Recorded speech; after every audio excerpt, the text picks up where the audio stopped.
Situation in Parbhani in Maharashtra. It is tense in Maharashtra's Parbhani, where a person named Sopan Dattarao Pawar tore the replica of the constitution placed in front of Dr. Babasaheb Ambedkar statue, leading to a shutdown being called today. Violence broke out in parts of Parbhani, with rioters setting vehicles and items outside shops ablaze in the Station Road area of the city. Reports indicate significant damage to property, including literature in the vicinity. Injuries were also reported during stone pelting incidents. The police confirmed that many people have been hurt and have been rushed to the hospital for treatment.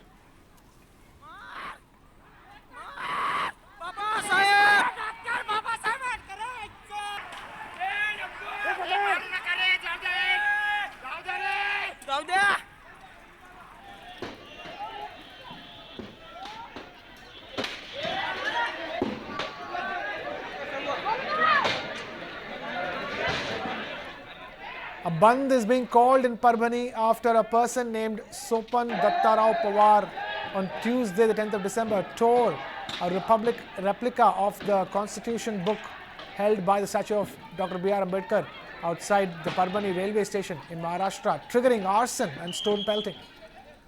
All markets in the city have been shut for the day. Traders voluntarily participated in the strike and kept their establishments shut.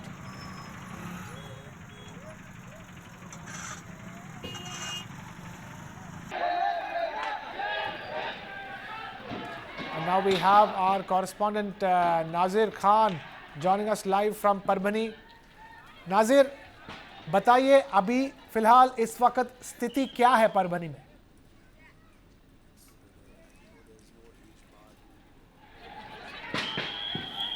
When a player wants to play, को परभनी शहर के जो जिलाधिकारी कार्यालय है, DM hospital, DM का जो office है, इसी के सामने डॉक्टर बाबा साहेब अम्बेडकर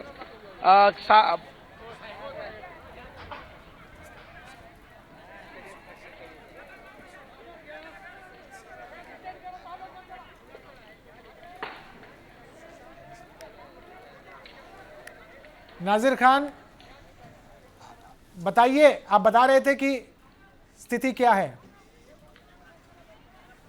और आपके पीछे ही हमें दिखाई दे रहा है कि पुलिस लोग पीट रहे हैं उधर के प्रोटेस्टर्स को।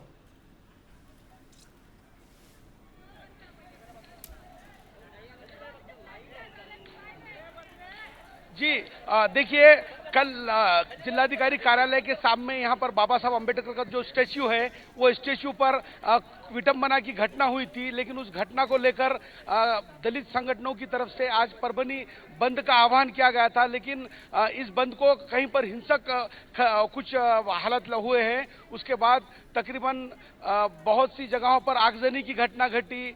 कई जगहों पर दुकानों को भी आंदोलकों द्वारा लक्ष्य किया गया। जालपोल की घटना बहुत सी हुई वहां पर। उसके बाद पुलिस कुछ एक्शन मोड में आई और पुलिस ने कुल मिलाकर परिस्थिति अब नियंत्रण में की गई है। लेकिन बहुत तकरीबन 8 से 10 घंटे यहाँ पर बहुत आंदोलकों ने उत्पात मचाया है और कुल मिलाकर अब तनावपूर्ण शांतता यहाँ पर है।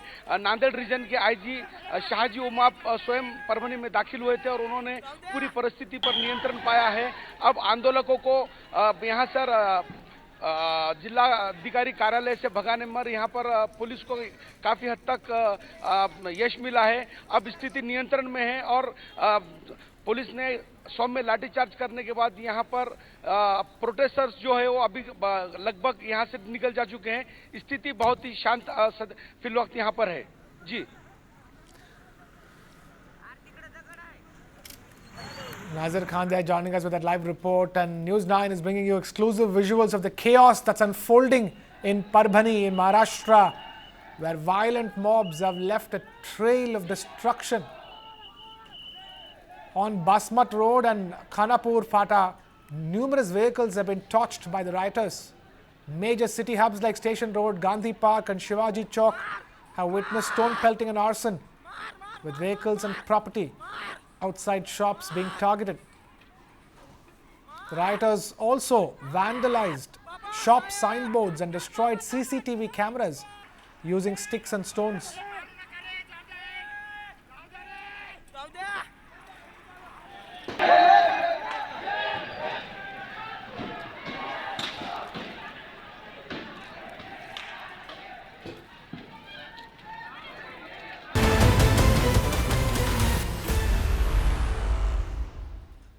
Telugu actor Mohan Babu, in a barbaric attack, injured a TV9 reporter seriously. Veteran Telugu actor Mohan Babu has sparked outrage. He brazenly attacked TV9 reporter Ranjit and a camera person outside his Jalpalli residence. He hurled abuses and physically assaulted them. Visuals on your screens of that assault. In that barbaric assault on the TV9 reporter, the reporter in question, Ranjit, sustained some serious injuries after Mohan Babu struck him with a microphone. Rushed to a private hospital in Shamshabad, a CT scan revealed that the reporter's cheekbone was fractured in 3 places. Doctors also noted significant facial tissue damage and a comminuted fracture with displacement of the zygomatic arch. Visuals on your screen are of the scan that revealed the extent of damage on TV9 reporter Ranjit due to the attack, that barbaric attack by Telugu actor Mohan Babu. So left side దవడ మీద అంటే చీక్ ఏరియాలో injury అయింది. So నేను CT scan చేసి చూస్తే దానిలో ఈ జైగోమాటిక్ బోన్ అని ఉంటుంది. జైగోమాటిక్ బోన్ ఫ్రాక్చర్ అది 3 లెవెల్లో ఫ్రాక్చర్ అయితే అది లోపలికి చొట్టబడితే వాపు వచ్చింది. సో ఆయనకు మాట్లాడొస్తలేదు. తర్వాత మౌత్ ఓపెనింగ్ కూడా చాలా డిఫికల్ట్ అవుతుంది. సో అతను రంజిత్ ఒక టీవీ ఛానల్లో రిపోర్టర్ అంట. కొట్టిన వాళ్ళు తెలిసిన వాళ్ళు అని చెప్పారు. Now, this incident has sparked outrage among media circles, raising questions about press freedom and safety. Meanwhile, Mohan Babu, the actor's son, who's also actor Manchu Manoj, has publicly apologized to the media.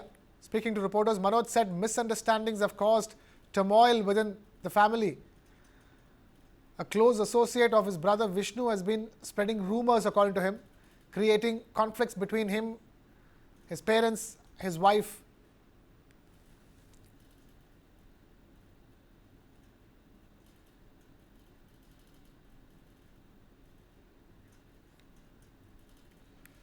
Authorities are investigating the attack while the media fraternity is demanding accountability and justice for the injured journalist.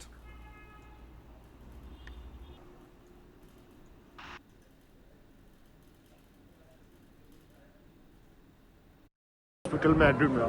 भाई देश का संविधान ये किसी को इजाजत नहीं देता है किसी को थप्पड़ मारने का और वायलेंस करने का।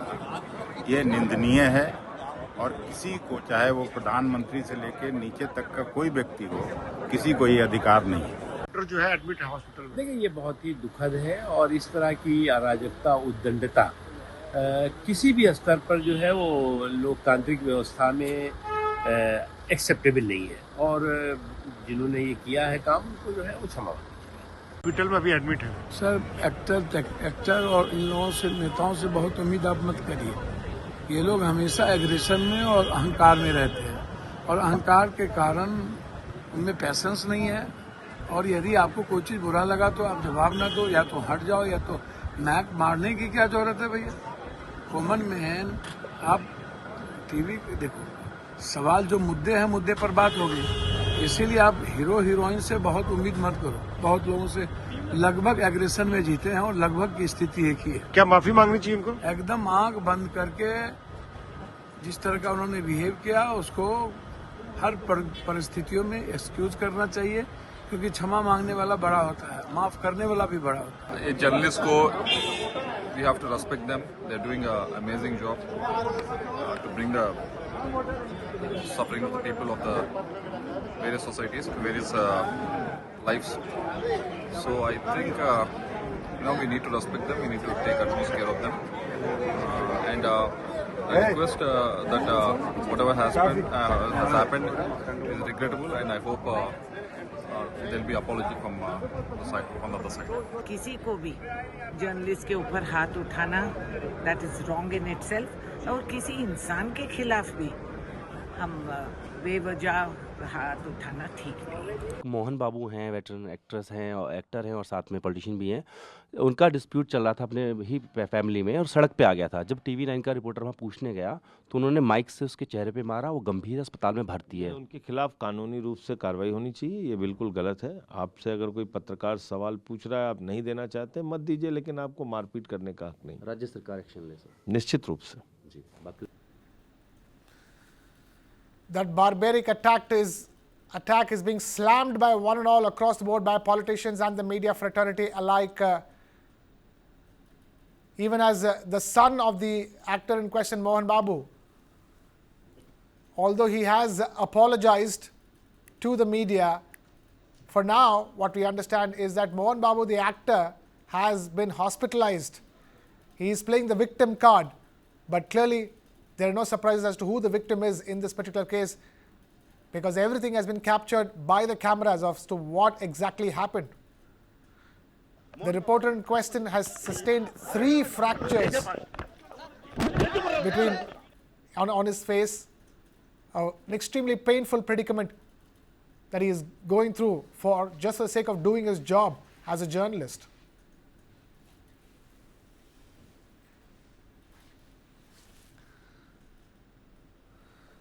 In Maharashtra, the opposition India bloc has announced plans to petition the Supreme Court of India, alleging tampering of electronic voting machines or EVMs during the recent assembly elections.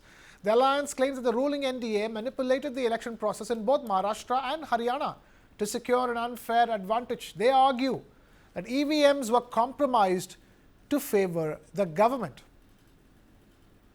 People have a cause of concern. They will obviously seek remedy in whatever is available to them. But I'm not privy to that decision. I'm sure if they have reasonable grounds to approach the courts, it's their legal right to approach the courts. इस लोकसभा में मतलब उनको अच्छी सीटें मिली और सब EVM machine अच्छा था, लेकिन जब हमारे महायुति को एनडीए को जब अच्छी सफलता मिली तब मशीन खराब थी। ये तो मतलब लोकतंत्र के लिए खिलवाड़ करने की इनकी मतलब इनका रवैया है, और उनको सुप्रीम कोर्ट में जाना है तो जा सकते हैं। इलेक्शन कमीशन के पास वो गए थे और इलेक्शन कमीशन इसमें कोई गड़बड़ी नहीं हुआ ऐसा बताया है। तो इसीलिए जो हमारे महाराष्ट्र के विपक्षी दलों का रवैया ठीक नहीं है, और राहुल गांधी भी मतलब उनको सपोर्ट कर रहे हैं। और जब वायनाड में तो मतलब ईवीएम मशीन अच्छी रहती है। देखिए, ये जो ईवीएम पे दोष जो लोग देते हैं, मैं उनको कहना चाहता हूं कि जब चुनाव हारते हैं तब ईवीएम को दोषी मानते हैं, जब चुनाव जीतते हैं तो ईवीएम को दोष नहीं देते हैं। बहुत गंदी राजनीति है। खुद के पार्टियों में लोकतंत्र नहीं है, खुद के पार्टी डेमोक्रेटिक नहीं है, इसलिए वे ईवीएम को दोष दे रहे हैं। कभी कभी मीडिया को दोष देते हैं, कभी कभी जनता को दोष देते हैं, कभी कभी देश के मतदाताओं को दोष देते हैं। तो सुप्रीम कोर्ट में जा सकते हैं। मैं 5 चुनाव लड़ चुका हूं। मेरा पहला चुनाव 2004 में पूरे देश में वो पहला चुनाव था जहां पे ईवीएम्स को राष्ट्रीय स्तर पर लागू किया गया था। उस समय भी मुझे ईवीएम्स में विश्वास था, आज भी मुझे ईवीएम्स में विश्वास है। यदि ईवीएम्स में कहीं पे भी किसी के पास भी कोई भी सबूत होगा तो सबसे पहले मैं उनके लिए लड़ूंगा। However, the BJP-led Mahayuti coalition has dismissed these allegations, calling them baseless and politically motivated. The BJP says the opposition did not object to EVMs when they won elections in Wayanad or Jharkhand. Congress introduced EVMs, not PM Modi. Politicizing EVMs and the constitution is unacceptable, said the BJP. Now, as the war of words intensifies, the ruling coalition continues to accuse the opposition of undermining democracy, while the India bloc insists that it will not back down.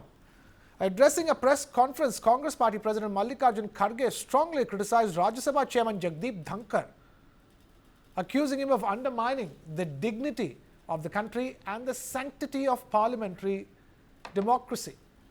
Speaking about the no confidence motion brought by the India bloc, Mallikarjun Kharge said the decision was taken after careful consideration to protect democracy and the constitution.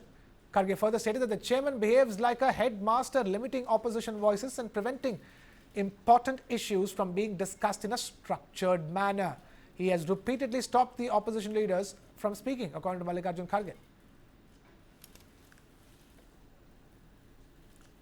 Headmaster की तरह schooling करते हैं, उनको प्रवचन सुनाते हैं और opposition party के लोग या नेता लोग 5 मिनट बोले तो 10 मिनट उनका भाषण खुद ही होता है। तो आप जर्नलिस्ट हैं, आप लोग सभी विद्वान हैं, इंटेलेक्चुअल है, हाँ, आप सबको मालूम है, आप टीवी में भी देखते हो, अंदर आने का अगर आपको प्रवेश मना उन्होंने पहले से किया है तो कम से कम आप सुनते तो हो। तो मैं ये कहना चाहता हूं, संसद में विपक्षी की तरफ से रूल्स के तहत जो भी महत्वपूर्ण विषय उठाए जाते हैं उन पर चेयरमैन प्लान्ड तरीके से संवाद, बहस, वाद विवाद नहीं होने देते। बार बार विपक्षी नेताओं को बोलने से रोका जाता है। उनकी निष्ठा संविधान और संवैधानिक परंपराओं की जगह सत्ताधारी दल के लिए है। वे अपनी अगली प्रमोशन के लिए सरकार के स्पोक्स पर्सन बनकर काम कर रहे हैं, ऐसा हमें दिख रहा है। मुझे ये कहते हुए कोई संकोच नहीं कि the biggest disturber in Rajya Sabha is the chairman himself. सदन अगर डिसरप्ट होता है तो उसका सबसे बड़ा कारण हमारे चेयरमैन साहब है और दूसरों को वो सबक सिखाते हैं और बार बार इंटरप्शन करके हाउस को बंद करने की कोशिश रूलिंग पार्टी से और चेयरमैन साहब की तरफ से ज्यादा होता है, अपोजिशन पार्टी से कम होता है। ये आप इस सेशन में खुद देख रहे हो। नॉर्मली विपक्ष चेयर से प्रोटेक्शन मांगता है, वही विपक्ष का संरक्षक होता है, पर अगर खुद सभापति सत्ता पक्ष और प्रधानमंत्री का खुला गुणगान कर रहे हो तो विपक्ष की कौन सुनेगा? व्यक्ति का मसला ही नहीं है, व्यक्ति की गरिमा का भी मसला नहीं है, ये व्यवस्था के पुनर्स्थापन का मसला है। और ये हम सब के लिए, आप चाहे कोई भी बीट कवर करते हो, संसद की गतिविधियों पर आपकी नजर होती है। संसद में हमारे प्रतिरोध को भी आपने आज तक देखा नहीं होगा। अगर हम में से 2-4 लोगों की आवाज से वाकिफ हैं तो आपको लगता होगा कि फलाने साहब ये स्लोगन लगा रहे हैं या चिलाना व्यक्ति ये स्लोगन लगा रहा है। तो ये जो ब्लैकनिंग आउट है जो अब तक संसद की टेलीविजन किया करती थी, अगर सत्ता पक्ष की सहमति से अगर इस प्रकार से इनविजिबलाइज करने की कोशिश हो, आपको आपकी बातें रखने का मौका ना दे, तो इसलिए मैंने कहा कि व्यक्ति का प्रश्न ही नहीं है। Restoration of the core principles of democracy, parliamentary democracy मेरे सारे साथी हमसे बेहतर जानते हैं। आज ही एक अंग्रेजी दैनिक ने अपना एडिटोरियल लिखा है, both the sides should move but the ruling party should move little more। ये हमने एडिटोरियल नहीं लिखा है।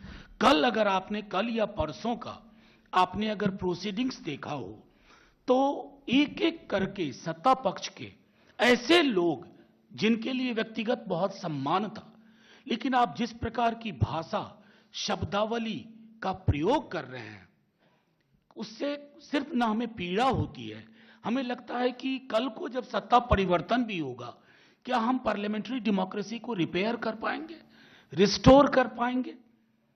कितने मुद्दे लेकर के हम जनगण मन जिस दिन होता है संसद में, कितने मुद्दे थे, चाहे एक व्यक्ति विशेष का प्रधानमंत्री जी के साथ नजदीकी ताल्लुक का मामला हो जो अमेरिका में आया, या संभल की हिंसा हो, या मणिपुर हो, या बेरोजगारी का मसला हो, सारे मसले आपने खारिज कर दिए।